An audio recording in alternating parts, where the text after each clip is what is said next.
Street touching down in downtown Buffalo today. The National Weather Service confirming the storm you're seeing in this video was in fact an EF1 tornado. It says the funnel touched down just before 1 p.m. this afternoon.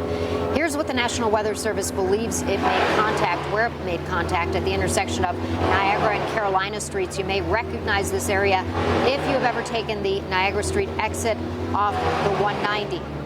This is what today's storm left behind. Our drone capturing this damage about a block away from the epicenter at Carolina and 7th Street.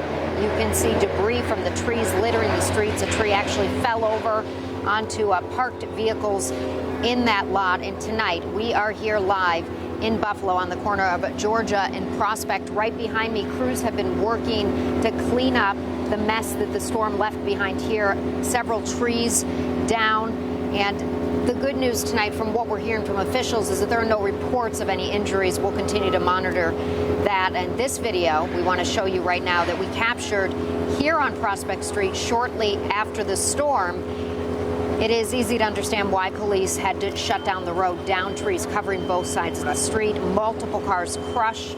In one area, the roots of a tree actually ripped up the sidewalk when it fell. Crews were already on the scene working to cut and clear trees in the road.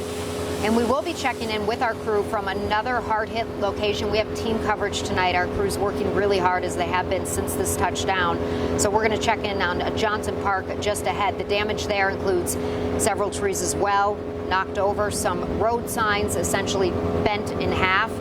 And back here live, Buffalo officials say the storm knocked out about 5 traffic lights in this area. The number of neighbors without power peaked around 800. In an update this afternoon, the mayor says some roofs in this area as well were damaged, along with some windows at Hutch Tech High School. I want to mention I've been talking with some neighbors, and they tell me they are really happy with how hard the crews are working. They want to thank all of the crews who've responded to this. Now, some buildings so badly damaged, the city inspections office says it was warning residents not to go back inside.